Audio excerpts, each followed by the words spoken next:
hindi niyo po ito makikita sa sa any mass outlet, mass media outlet or any vloggers, kahit pa sa mga sa mga taga Uranus na mga taga DDS vloggers na taga Uranus, hindi niyo po ito makikita. But dito sa atin sa New Beginning channel, makikita po ninyo at sineselebrate natin yung victory, yung big milestone. This is not just ordinary milestone, no? This is a big milestone for our freedom.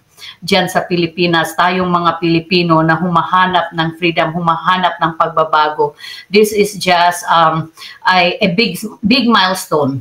Kasi nakita natin kung ano yung strength ni Pacquiao, kung ano yung connection niya sa government natin, and yet we are small people but we are heard, no?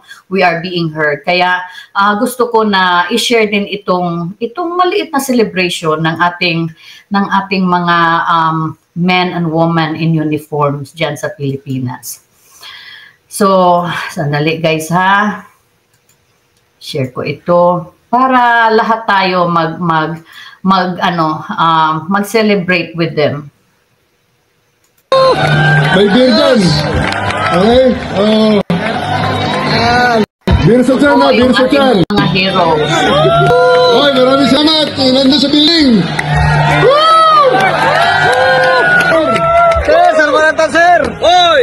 Sir. Sir. Sir Malintan, sir. Ako po si Colonel Maranton, ang gwapong Colonel.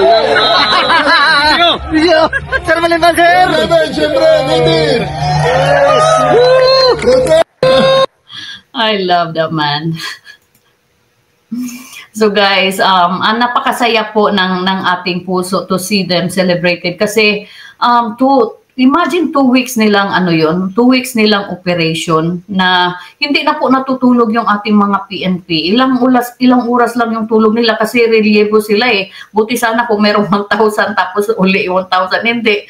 Lang sila, by 100 lang yung palitan nila. Kaya grabe yung sacrifice nila. Tsaka guys, behind the scene, yung mga tawag dito, mga sinacrifice ng ating mga kapulisan, no, para lang ma-deliver itong justice system na ito. Iba-iba po ang story nila. Marami po silang iniwan. Yung iba po sa kanila, iniwan yung magulang na ililibing na. Iniwan just to execute this justice, no, para ma-deliver itong tao, itong itong warrant of arrest kay Kibuloy. Yung iba sa kanila, no, yung pamilya nila, iniwan nila.